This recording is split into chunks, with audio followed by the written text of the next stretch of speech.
Ce temps, il représente pour moi beaucoup d'années de travail. Il représente l'accumulation de l'expérience qu'on a avec Sodebo aujourd'hui, avec tout un groupe, avec un partenaire qui m'a donné ce temps de maturité.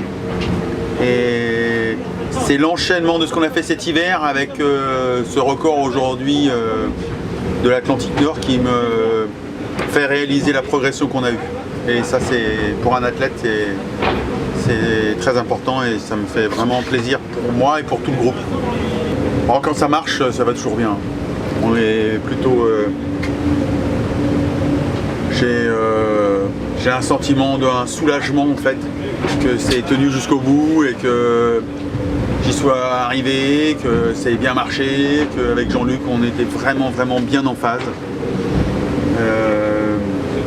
Et je suis très heureux, je suis content de moi, je suis content de tout ce qu'on a mis en œuvre et d'avoir tenté, d'avoir osé, d'avoir essayé quelque chose qui n'était pas loin de là à gagner d'avance quand on s'est lancé de New York et c'est bien. Il est très emblématique pour nous tous. C'est le plus couru, le plus tenté, le plus exposé.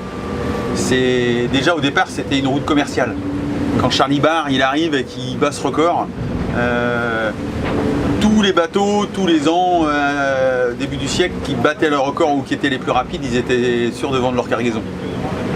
La barrière des 5 jours, ouais, c'est une barrière mythique en solitaire. Passer sous 5 jours, 4 jours, 11 heures en plus, hein, c'est pas, on l'a vraiment dépassé. Ça montre le travail encore une fois de toute une équipe, mais aussi tout un milieu. Les architectes, les chantiers, le monde global qui tourne autour de ces grands trimarans progresse énormément et nous permet ça. C'est pas dû que à Thomas Coville ou à Sodebo, c'est l'ensemble de tout un milieu qui permet de passer cette barrière mythique des 5 jours en solitaire à traverser l'Atlantique. Pour moi, le fait d'avoir réussi à battre les 2 plus gros records qu'il y a aujourd'hui en solitaire, le Tour du Monde en 49 jours et là, en moins de 5 jours, l'Atlantique, c'est vraiment le symbole d'un groupe, d'une équipe qui arrive à maturité et qui arrive avec moi là à transformer cette maturité en quelque chose de sportivement tangible et qui d'un seul coup rayonne sur tout le monde, rayonne sur une entreprise Sodebo qui est avec moi depuis si longtemps, rayonne sur un groupe avec des gens qui sont fidèles et qui sont avec moi techniquement sur le bateau et ça rayonne évidemment sur moi et ça fait du bien. C'est juste... il fallait sans doute attendre cette maturité pour en arriver là, c'est long. Mais quand ça arrive, c'est tellement bon. Et je pense vraiment c'est symbolique qu'on ait cet enchaînement-là. Et je le voulais vraiment. Quand j'étais pas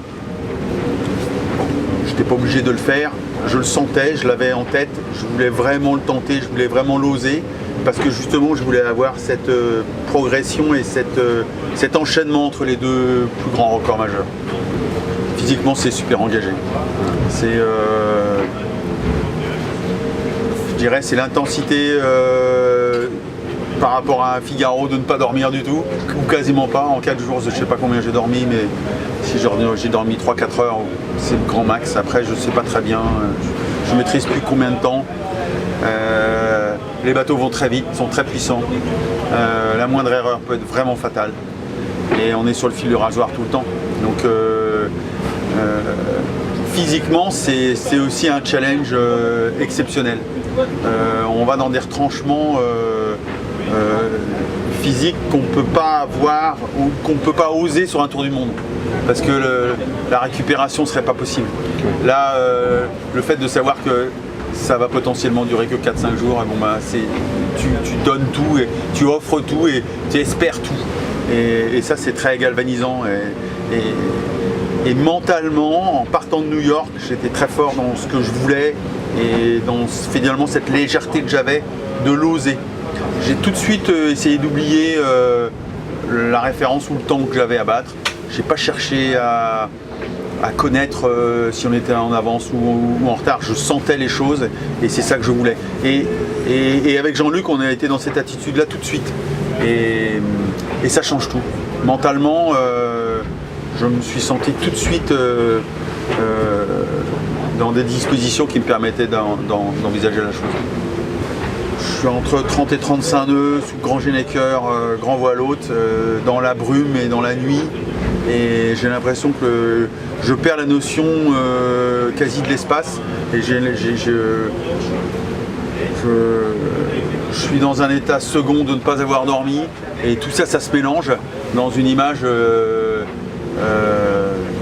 extrêmement forte d'ivresse de la vitesse ou d'ivresse de l'engagement physique et mental que je mettais à cet instant-là. Et pour autant, j'ai une conscience à un moment donné de vivre la chose. Ça, c'est fabuleux.